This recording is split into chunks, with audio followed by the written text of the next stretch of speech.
तो आज के एपिसोड में हम यह देखेंगे कि संजय किस तरीके से सैन्य निरीक्षण करता है।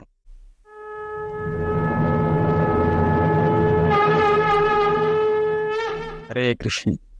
ओम अज्ञानतिमिरान्धस्य ज्ञानाञ्जनशलाकया चक्षुरुन्मीलितं येन तस्मै श्री गुरुवे नमः। तो श्लोक क्रमांक 12 से लेके श्लोक क्रमांक 19 तक और उसके पश्चात श्लोक क्रमांक 20 से लेके श्लोक क्रमांक 25 तक ये संजय सैन्य निरीक्षण करता है। और जो पहले जो 7 श्लोक हैं, श्लोक क्रमांक 12 से 19, इन श्लोकों में संजय ही वह पांडवों की विजयों के संकेत को बताते हैं। और श्लोक क्रमांक 20 से लेके श्लोक क्रमांक 25 तक संजय ही कृष्ण की भक्तवत्सलता के बारे में बताते हैं। श्लोक क्रमांक 12 और 13 में सबसे पहले भीष्म है वह क्या करते हैं, शंखनाद करते हैं। और शंखनाद करने के पश्चात संजय ये बताना चाह रहे थे कि प्रतीकात्मक ढंग से अपने हताश पौत्र दुर्योधन को वो ये बताना चाह रहे थे कि तुम्हारे इस युद्ध में विजय नहीं होगी, क्योंकि दूसरे पक्ष में साक्षात भगवान श्री कृष्ण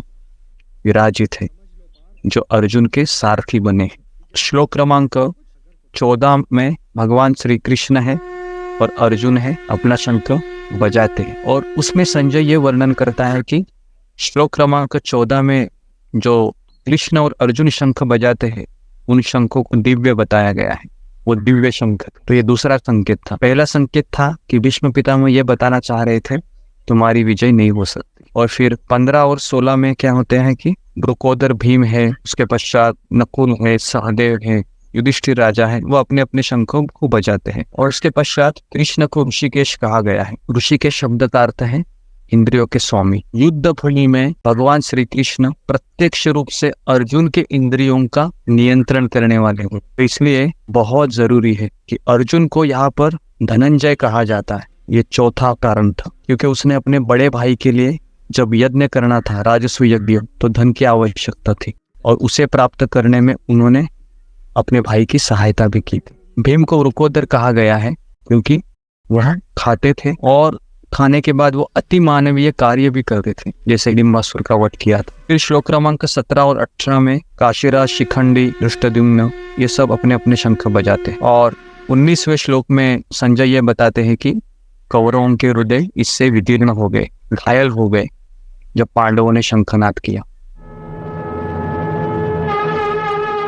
और जो रथ दिया गया था वो रथ भी अग्निदेव ने प्रदान किया था, जो अर्जुन का रथ था। उसके पश्चात अर्जुन के ध्वज पर स्वयं हनुमान जी विराजित थे। उसके बाद लक्ष्मी के पति जिनको माधव कहा गया है वह भी अर्जुन के साथ ही थे। तो इतने सारे विजयों के संकेत देकर संजय ये बताना चाह रहे थे कि विजय श्री केवल पांडवों की पक्ष में है। उसके पश्चात श्लोक क्रमांक 20 से 25 में भगवान श्री कृष्ण की भक्तवत्सलता बताते हैं। कैसे? तो 20वें श्लोक में अर्जुन अपना धनुष उठाकर तीर चलाते हुए जब देखता है धृतराष्ट्र के पुत्रों को, तो वो कहता है कि कृष्ण आप मेरा रथ है वो दोनों सैन्यों के बीच में ले चलिए। सेनयोर उभयोर मध्य रथम स्थापितम में अच्युत। हे अच्युत, कृपया मेरा रथ दोनों सैन्यों के बीच ले चले। मुझे उस दुर्बुद्धि पुत्र जो है धृतराष्ट्र को उनको देखना है, जो युद्ध की अभिलाषा रखते हैं। तो कृष्ण को यहाँ पर अच्युत कहा गया है क्योंकि वे अपने भक्तों के स्नेह में कभी असफल नहीं होते। और आप सोच सकते हो कृष्ण ये जगत के स्वामी है, जगन्नाथ है, फिर भी वह अपने भक्त के लिए एक ड्राइवर का रोल निभा रहे हैं। तो यहाँ पर संजय ये बताना चाह रहे हैं कि भगवान श्री कृष्ण ही भक्त वत्सल हैं। इस तरीके से ये 25 श्लोक यहाँ पर हम संजय का निरीक्षण आपको बताए। अगले एपिसोड में हम आपको ये बताएंगे कि इस तरीके से अर्जुन अभी सैन्य निरीक्षण करेगा, श्लोक क्रमांक 26 से लेके 46 तक। तो हम अगले एपिसोड में देखेंगे। आपका बहुत बहुत धन्यवाद। हरे कृष्णा। श्रील प्रभुपाद की जय।